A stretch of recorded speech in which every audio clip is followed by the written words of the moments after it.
તો સાબરકાંઠાના હિંમતનગરમાં વાતાવરણમાં પલટો જોવા મળ્યો। મેઘરાજાની ધમાકેદાર બેટિંગ જોવા મળી। હિંમતનગરમાં ગાજવીજ અને ભારે પવન સાથે વરસાદ નોંધાયો છે। ભારે વરસાદને પગલે રસ્તાઓ પર પાણી જોવા મળ્યું। ભારે પવન ફૂંકાતા અનેક બેનર્સ અને ઝાડ ધરાશય થયા। હિંમતનગર સહિત આસપાસના ગ્રામ્ય વિસ્તારોમાં પણ વરસાદ પડ્યો છે। કાંકણોલ સાથે નવા બળવંતપુરા આ તમામ વિસ્તારોમાં વરસાદ નોંધાયો છે।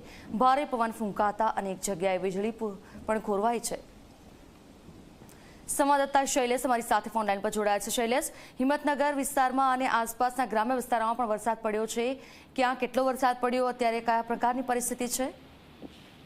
વાત કરવામાં તો દિવસ દરમિયાન ભારે ગરમી નથી, ઉકળાટ બાદ અચિંતાનો રાત્રિ દરમિયાન અચાનક જ ભારે પવન ફૂંકાયો તો પવન ફૂંકાતા સાથે વરસાદ પણ ધીરે ધીરે શરૂ થતો અને એ કરા સાથે વરસાદ હિંમતનગરમાં વરસ્યો। તો બીજી તરફ હિંમતનગર, પ્રાંતિજ અને વિજયનગરમાં વરસાદ નોંધાયો હતો। તો બાકીના જે તાલુકાના ગ્રામ્ય વિસ્તારોમાં પણ વરસાદ નોંધાયો હતો। સૌથી વધુ વરસાદ જે 24 કલાકમાં કહેવાય હિંમતનગરમાં 13 મિલીમીટર પડ્યો હતો, તો પ્રાંતિજમાં 4 મિલીમીટર અને વિજયનગરમાં 2 મિલીમીટર।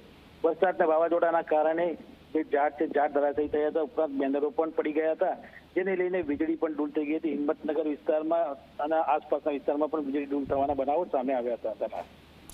બિલકુલ, આભાર આપનો તમામ જાણકારી માટે।